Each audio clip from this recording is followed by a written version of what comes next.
what it all boils down to is that we all want to be happy, right? Especially when you talk about picking your career, you want to be happy. And we're all scared that we won't be happy if we pick the quote unquote wrong thing, right? So you have to ask yourself what makes people happy. Hi there, this is Sarah Kuhn. If you are an INFJ or in a relationship with an INFJ or related to an INFJ in any way, and you want to figure out how they operate, what makes them tick, and how to communicate with them better, this is the show for you. It's called The Quiet Ones. This is a show that deconstructs INFJs, what they are, how they think, how they feel, how they operate, and how they relate to people with other personality types. Whether you have just found out that you're an INFJ or have known for a number of years, there is something for everyone. You will learn more about your personality type so that you understand who you are and understand how you operate in the workplace, in relationships, in your family, and with friends. I want you to walk away from every episode feeling like you have a place of belonging, feeling like you are no longer alone, feeling like you have a place to be heard and seen and understood as you really are. This is a place to connect with other INFJs, to learn and grow and really thrive. I want to give you inspiration and real life strategies that are going to help you figure out how to live your best life every single day. Though INFJs are very rare, you are not alone in this world. You are not the only one who thinks the way that you do and feels the way that you do. Hear from real INFJs just like you. Hi there. Today we are going to talk about another very common question that I get is, what is the best career for an INFJ?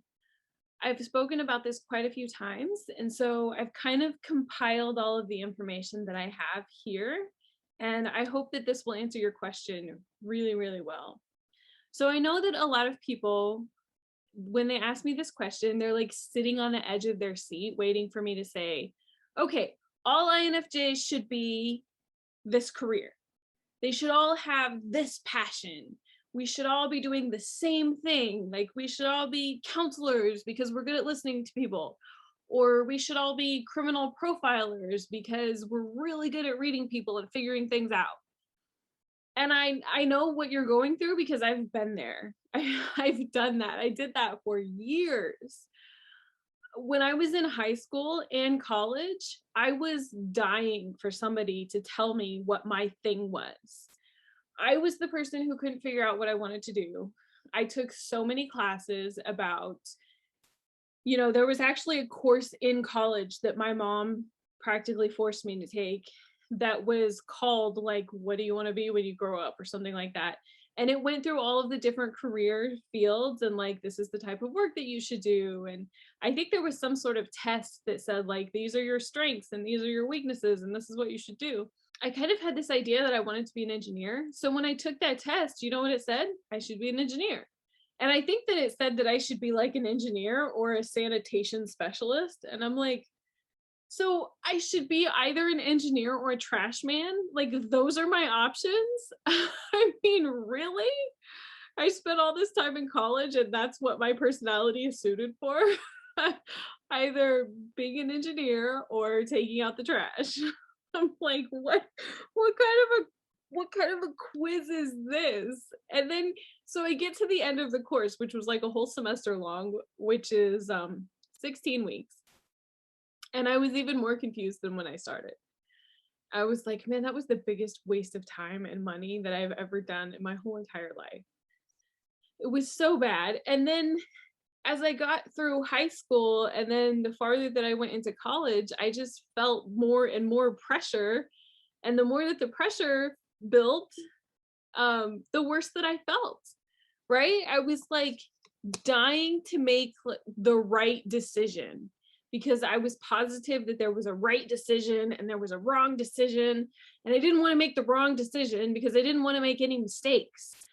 I hate doing things twice, and I hate having this idea that I failed at something. So I was like, okay, what's the right decision? What is the thing that I'm supposed to do? And you know what happened? I graduated from college with a degree that I have never used in something that I'm positive that I will never do. My bachelor's degree is in criminal justice. And by the time I got to the end of that degree, the last semester, I took a course in criminal profiling, which is what I thought that I was going to do. And I remember when I bought the book, back then you had to buy books, you couldn't rent them. And it was like $500 or $600. And they shipped it to me. And when I see the book, there's a note on the front of it that says something like, hey, we realize the pictures in this book are black and white. They're black and white on purpose because we don't want to scare you too much. They're horrifying enough being in black and white. You won't want to see them in color. I mean, you'll see them in color at some point, but not today. So going through that course was like, ooh, this is super real. You know, you watch CSI on TV, or I did back then. And I was like, oh, that sounds like so much fun. That's super cool. And then later on, there's this show on Investigation Discovery called Homicide Hunter, which I absolutely love. But it kind of gets more real, you know? In the book, the criminal profiling book, we talked about how to deal with situations where, you know, if you're a criminal profiler, you're going to have to be around dead bodies. And they're like, hey, these pictures are really bad in black and white. Wait till you see them in color. And then, oh, by the way, the smell is super overwhelming. And then, so they talked about things to do so that you can deal with the smell, like putting Vicks in your nose and like all kinds of things like that. And I'm like, why do I want to do this? Like, what makes me think that this is something that I can handle? I mean, I don't want to do that. I don't want to have to deal with people who are dead all the time. And it's not the dead people that scared me so much. It's like dealing with their families. You're dealing with people on the worst day of their lives every single day. And you have to talk to these people and get information from them. And I realized that so much of working with like criminal profiling stuff is like, it's a people oriented job. You have to be good at talking to people. You have to like doing that every single day. And I was like, that's not what I want to do. I don't like people. I don't want to talk to people constantly, especially not on the worst day of their lives. Let's see, when was it? It was 2010. I actually graduated in 2010, so it was about the same time. I was working in a job for an insurance company in their call center, and my job was called First Notice of Loss. So it was like you get into a car accident and you call the insurance company. I was the person who was answering the phone. And this is significantly less trauma than having somebody in your family be murdered or die. But getting into a car accident is still pretty traumatic, right? And so my whole job was all day long, I was answering the phone, talking to people who had just been in a car accident. And some of them would call you like later that day or the next day, but some of them would literally call you while they were still sitting in their car after they had just had an accident and they hadn't even called the police yet. And they were like super stressed out. A lot of them were like crying, super upset, you know, just like emotions maxed out. Some of them were injured. So then you had to talk through all of their injuries. And I realized that every single day I was going home feeling like I had been in 8 or 10 car accidents every single day. I was just soaking up all of their emotions. And I was like, I can't do this. I cannot work in this job. Like, this is not okay. And then I started thinking about, imagine how much worse it would be to have to talk to people who one of their family members had just died all day long, every single day. I mean, there's no way I could do that. I don't know what I was thinking with that. There's no way that I could do that. So one of the things that I wanted to tell you is that, I mean, there really isn't a right or wrong decision about your career. There are some things like, you know, like insurance and murder investigations that probably aren't really great for INFJs. I'm not saying that you can't do that, because I strongly and truly believe that you can do anything that you put your mind to. If you feel really passionate that you want to do either one of those things, you can definitely do them. There are ways to work around that. But if you have went down a road and then you're like, you know what, this isn't the right road, that's okay too. A lot of us do that. In fact, millennials, which I'm kind of like an older millennial, but millennials and then the next generation, which is Gen Z, we will have 9 different careers in our lifetimes. Not jobs, careers. So 9 different, totally different things that we're going to do in our life.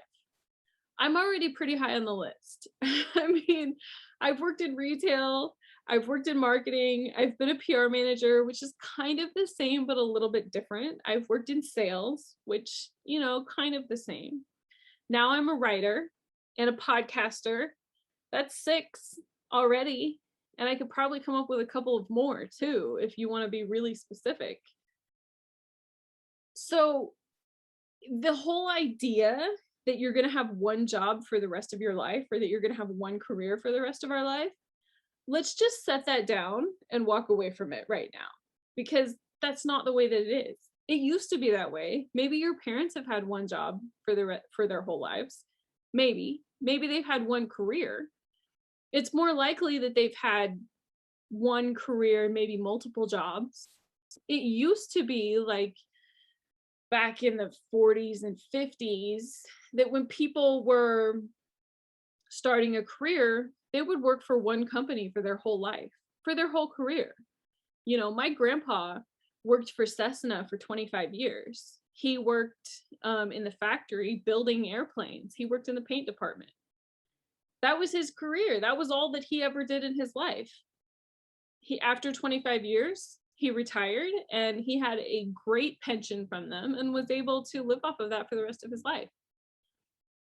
That's not how things work nowadays, though. I mean, I grew up in Kansas, Wichita.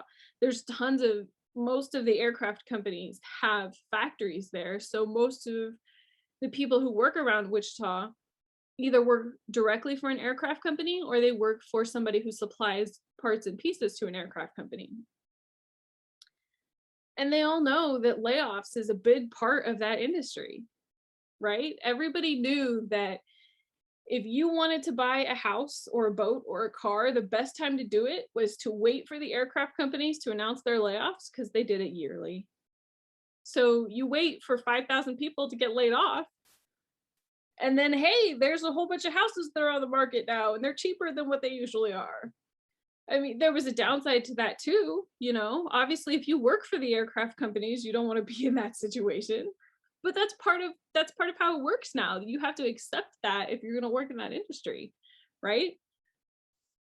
And that's how a lot of jobs work now. It is very, very, very rare to work for one company for your whole life anymore. And like I said, it's very rare to even have the same career for the whole time that you're working. But that's okay. That's another reason why it's like, there is no right or wrong decision. You don't need to be so committed to having this one right decision, because, you're probably going to change your mind, and it's totally fine. It's so much easier for you to change your mind now. It's so much easier for you to learn how to do something else. My day job is in marketing, but I also do graphic design too. The fields are kind of connected, but I could work in marketing without doing graphic design, and I could work in graphic design without doing marketing. So, I mean, there's 2 different careers right there that I do at the same time. So the great thing about nowadays is you can always change your mind. There's room for you to do something else. You can always dream a new dream, and there's so many opportunities out there, especially nowadays. So how do you go about picking your career? Maybe if you're in high school, if you're in college, or maybe you're returning to the workforce, or maybe you're just unhappy with the job that you have now and you're like, you know what, I need to do something else. The first thing that you need to do as an INFJ is think about what you need. This is really hard for us, right? Because we're really good at thinking about what other people need. So a trick that you can use, which is super helpful, is to think about yourself in the third person. Maybe dream up a fictional character who's just like you. So it's not really you that you're thinking about. It's like this other person. And her name isn't Sarah, her name is Susan, but she's exactly like me, right? It's easier for us to think about people who aren't us. So if that helps you, try it out and see if it helps you, because I bet it will. So think about what you need. Think about what you like to do and how you want to spend your days, right? So my example is the insurance company. Do you really want to listen to people talk about car accidents all day long? A lot of people say INFJs should be counselors. Do you know what counselors do on a daily basis? They listen to people talk about their problems. Now, obviously, part of that is helping people, but the majority of your day is going to be listening to people talk about their problems. And it's not going to be, the majority of it isn't going to be like, hey, I don't know what career I'm good at. The majority of it is going to be like really difficult, severe problems. Do you want to talk to people all day long about depression? Do you want to talk to people all day long about suicidal thoughts? Do you want to talk to them all day long about abuse? Because that's going to be part of it. Another thing, like criminal profilers. I wanted to be a criminal profiler, right? Do you want to spend your days investigating the worst of the worst types of crimes?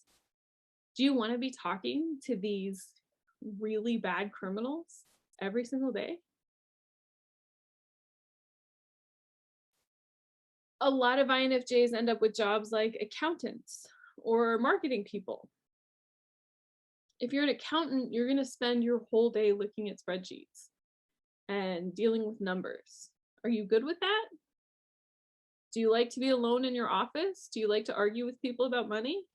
One of my good friends is an accountant. She's like a director of finance for a company, which is similar to an accountant. And that's part of her job. She has to call people and say, hey, you didn't pay us and you need to pay us. Like, you have to pay. I don't know how she does that, because I wouldn't do that. I mean, that sounds like the worst. I mean, that sounds like a really bad part of her job, and I'm sure she doesn't like it, but it's like that, hey, you have to do that. That's part of your job. If you work in marketing, you have to spend your days trying to figure out what people want, which can also be difficult. It's a little bit easier for us as INFJs, but you have to think ahead of the curve. And a lot of people who work in marketing are these like super outgoing, friendly people. And they want you to go to events like conferences. I had an interview with a job one time and they were like, one of our biggest events every single year is that we go to this conference in Las Vegas. And it's like a 3-day conference. And so you spend all day at the event and you're in this booth and you're just talking to people constantly. And then afterwards, we go out to dinner with one of our clients like every single day. And then after that, we go to have drinks with another one of our clients. And then you have to get up early and go back to the booth in the morning. And I'm like, oh my God, that sounds like torture. Like, I don't want to spend 4 or 5 days doing that, even if it's once a year. I mean, that just sounds awful. So obviously that wasn't a job that I spent any time even thinking about. I was like, after that interview, I was like, thanks, but no thanks. That's not it. Another job is like a PR manager. I've been a PR manager before. And as a PR manager, you spend a lot of time cleaning up other people's messes. You spend a lot of time rewording things to make them sound better. Is that what you want to do all day long? It's really easy to get caught up in the fantasy version of helping people, right? When you think about being a counselor, you're like, it would be so great to just help people get better, right? Doesn't that sound awesome? I want to help people get better. That's my goal and my dream in life, even though I'm not a counselor. But when you're thinking about what job that you want, you have to think about the reality of the job. You have to think about the practical ways that you can help people. And it's a really difficult balance between your practical side and your creative or whimsical side. You have to find a way to make both of them happy, which can be challenging. Another thing that you have to do too is forget about money. This is really hard especially when, you're in college and you're like, okay, or you're in high school thinking about going to college and you're like, all right, when I graduate from college, I'm going to have $100,000 in student loans. So I'm going to have to think about, how do I pay those back? Right? I know, I know that feeling. I've been there. I am there. I know. I get it. And it's rough. But if you really want to figure out what you want to do, then you need to forget about the money aspect. You need to forget about the status. You know, maybe both of your parents are doctors, maybe both of them are lawyers, and those types of professions have a certain amount of money and they have a certain amount of status in the community. But if you really want to figure out what you want to do, you need to forget about that type of status. Forget about what you're supposed to do, what the responsible thing is to do. Forget about what your parents want you to do. That one is also really difficult, especially if your parents are kind of pushy about what they want you to do. Also, forget about what you said that you would do. Another thing that's difficult, because when I was in high school, I decided I was going to be an engineer. And then I told everybody that I was going to be an engineer. And so I felt like they had this expectation that I should be an engineer. In fact, after I graduated with my degree in criminal justice, I studied engineering for a couple of years before I switched to criminal justice. After I graduated, I had a bachelor's degree. I have a bachelor's degree. I was like, you know what? I'm going to be an engineer. I told everybody I was going to be an engineer, and I don't know why I decided not to. So I went back to school and spent another 2 years working on an engineering degree. I don't know why I did that. I mean, I really think that at the time I was so caught up in what everybody else thought, in their expectations, and I don't want to disappoint them. And then I ultimately left school when I had about a year left to finish my degree. And there were some questions, especially from my parents, like, are you really sure that you want to leave when you're this close? And I'm like, yeah, I'm sure this isn't what I want to do. I don't want the reality of being an engineer. School was fun, right? But the reality of it is that's not what I want. So forget about all of these things. Forget about the student loans, the house payments, the fancy cars, the money. What do you really like to do? What gives you energy? What makes you happy? What does the world need more of? What would you change? How can you help? Those are the questions that are important. I interviewed Evan Carmichael last year, and he said that your purpose in life comes from your greatest pain. Not physical pain, but emotional pain. What's the thing that has hit you the most? Maybe that's something that might be really difficult for you to talk about. It's still kind of difficult for me to talk about. But my greatest pain has been going through depression and anxiety and understanding myself. That's why I'm so passionate about helping other people understand themselves. That's why I'm so passionate about helping everybody learn about their personality and know that you're okay just the way that you are, that you're perfect the way that you are. You don't need to change. You don't need to be more of an extrovert. You don't need to be less introverted. You don't need to be less in your head. You don't need to stop soaking up other people's emotions. You don't need to stop doing that. You can't stop doing that. And I think that if more people understood personalities, that people would get along better. People would stop telling other people things like, you need to be less aggressive. You need to be more talkative. That's like saying you need to change your hair color because of, you need to change your hair color with your thoughts. You need to be taller. You need to change your skin color, right? Like, how do you change your skin color? You can't really be taller naturally. I mean, you can have surgery, right? I don't know how much that's going to help. I've seen that. I like to watch those TV shows that are like botched, which is really terrible.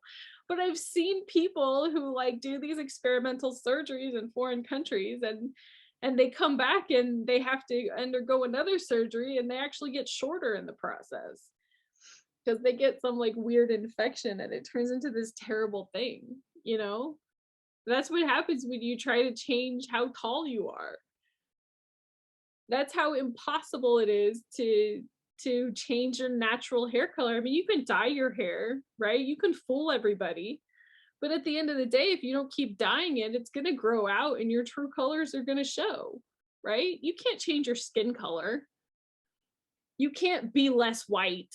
You can't be less black. You can't be less of whatever color your skin is. It doesn't really change. You could get a tan. Some people can. I don't get a tan.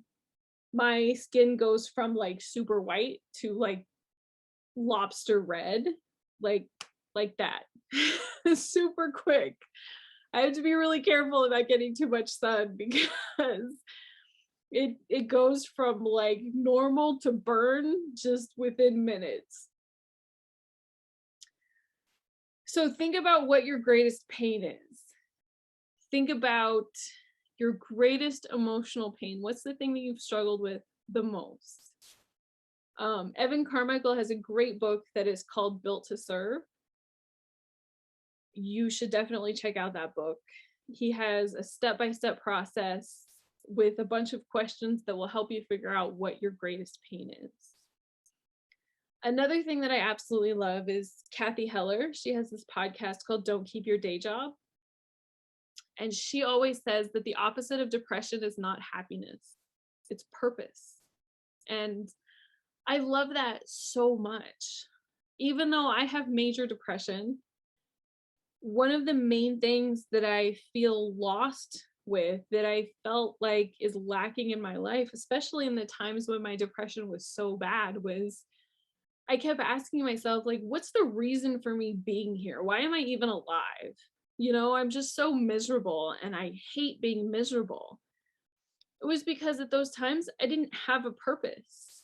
There was no bigger picture that I was looking up to. There was nobody that I was helping. But now with my blog and my podcast, there are people that I'm helping every single day. Now I feel like I have a purpose. I'm driven to do something. And I still have depression, right? It's a mental health problem. And when you have major depression, there are different types of depression, first of all. Everybody will have depression at some points in their life, right? If you get laid off from your job, if something big is happening, there's a lot of stress in your life, something like COVID. Even a lot of people just have seasonal depression, especially if you live like where I live in Boston now. In the wintertime, the sun doesn't come up until almost 8 o'clock, and then it goes down at like 4:30 at night. So you spend so much of your time in darkness that you just feel down. Everybody experiences times of depression. So minor depression, which is not the term minor, it doesn't mean that you don't feel bad. It's just the length of time that your depression lasts, right? So a minor type of depression will last about 2 weeks, and then you'll just be able to get over it naturally. The second kind of depression is called mild or moderate depression. And again, that doesn't mean that the feelings aren't bad. It just means that it doesn't last that long. It lasts for anywhere from 6 months to 2 years. And that could be you something big, like you go through divorce, somebody in your family dies, maybe even you move across the country.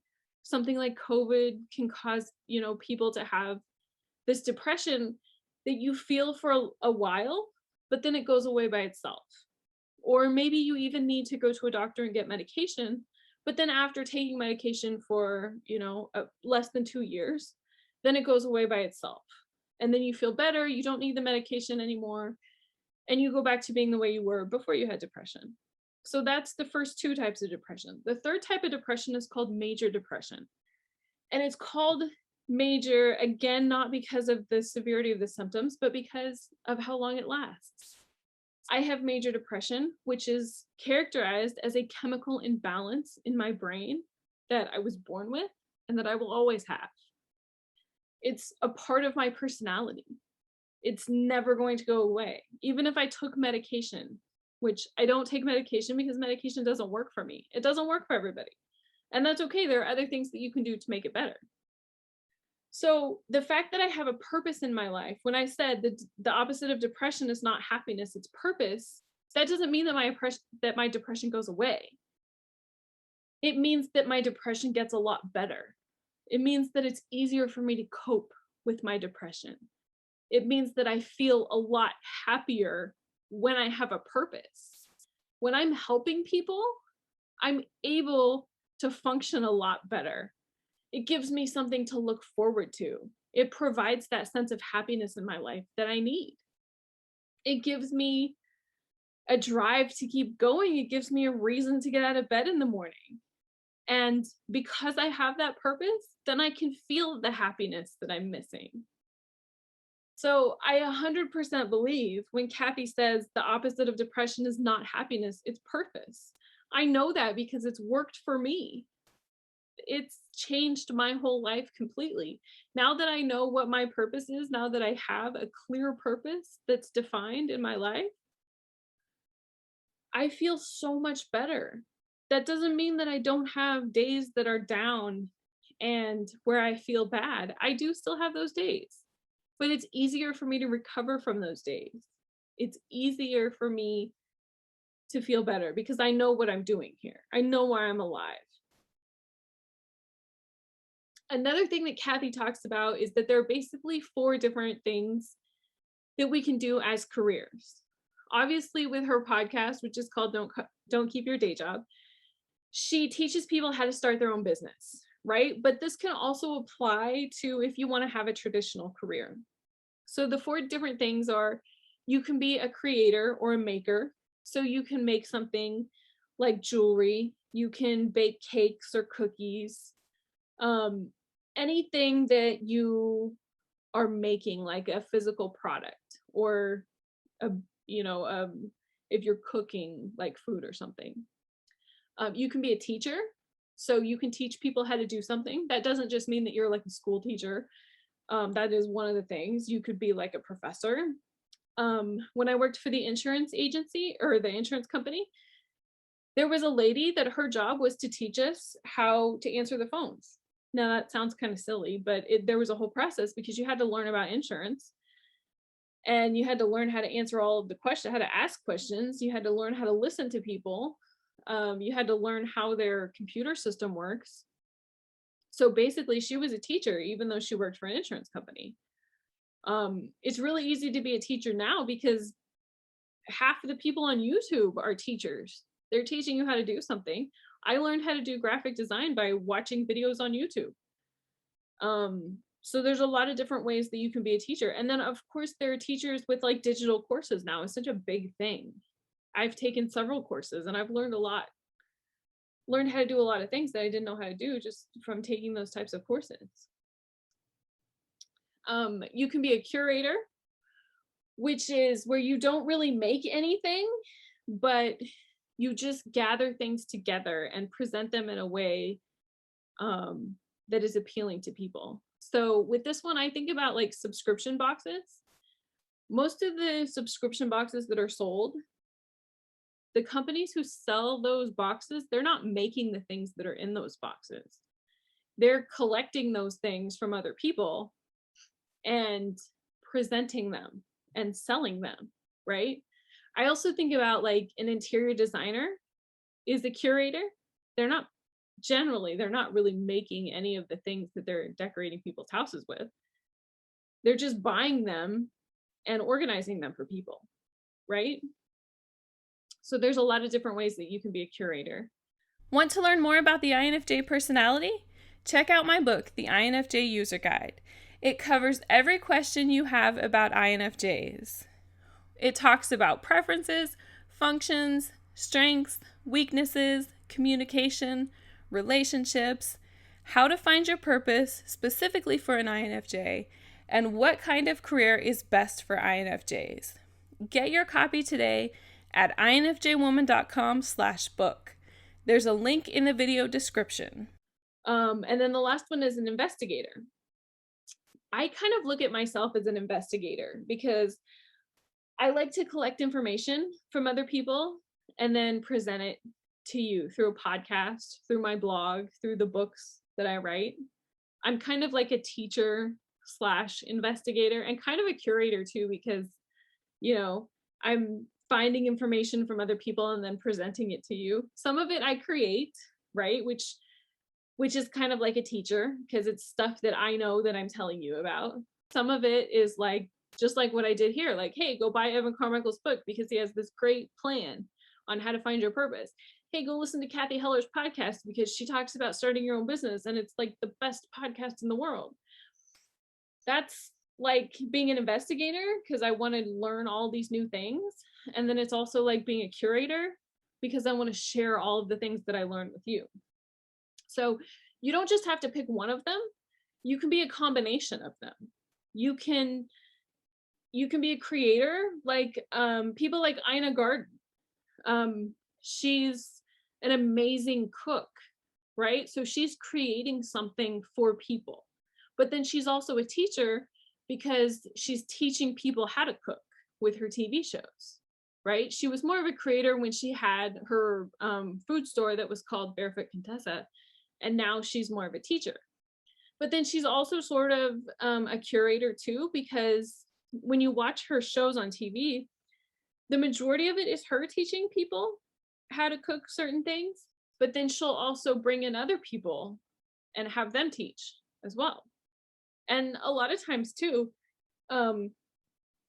she's really big on, like, when she throws parties, she'll say, cook 2 things and then buy 2 things. So if you're buying things and then creating this party, you're cooking 2 things, which makes you a creator or maker, and then you're buying 2 things, which makes you a curator, right?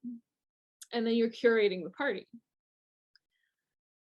So you can be any combination of those things, or you can just be one of them if you want. It's really up to you. But it's kind of how you think about it. What makes you happy? Which one of those things is more appealing to you? Another person that I absolutely love is Seth Godin. He is one of like the greatest marketers in the whole entire world.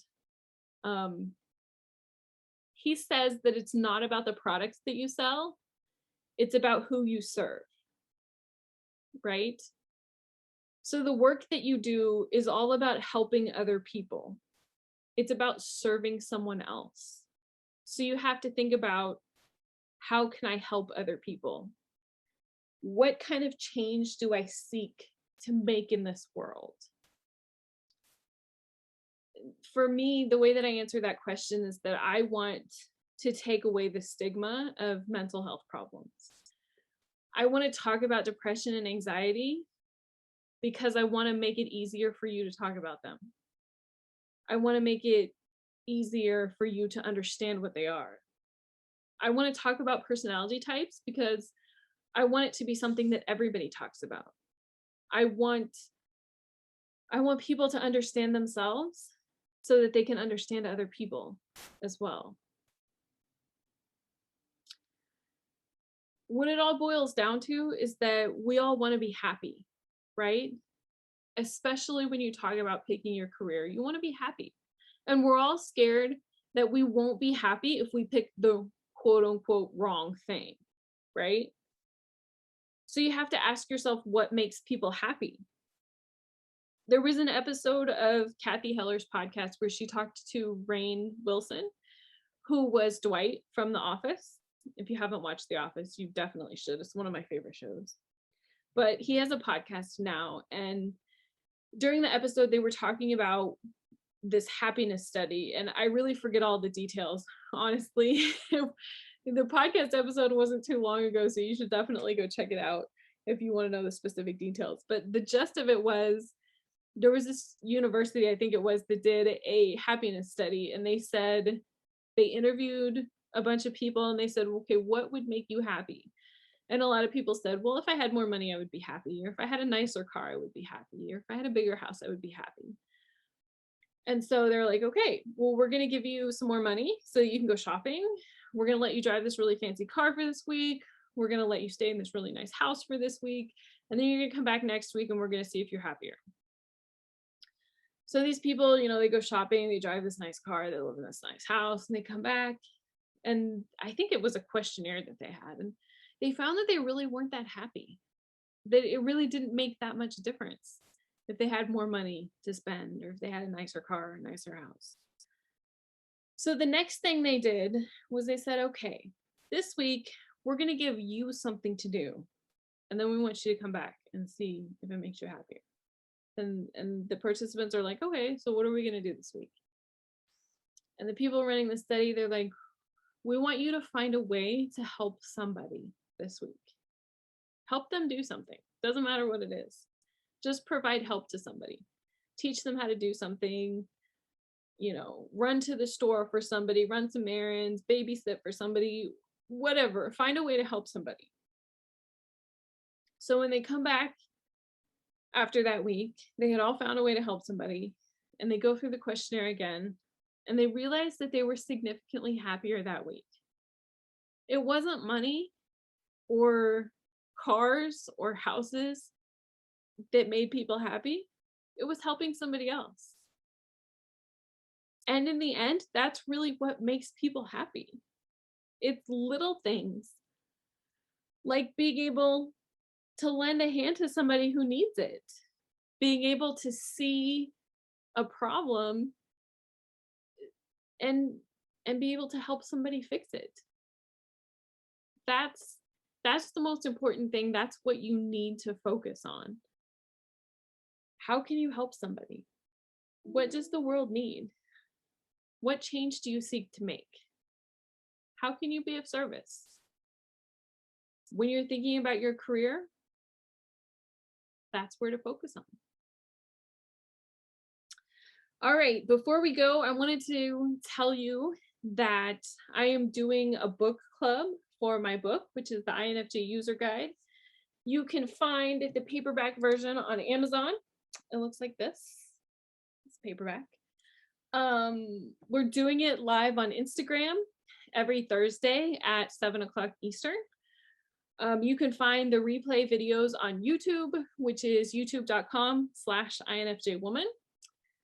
So if you want to join, please come and join us. We would be happy to have you. My Instagram is @INFJwoman. I'm also super excited that I'm writing a new book that is called Relentless Understanding. And I'm making videos about that book, about the process of writing that book.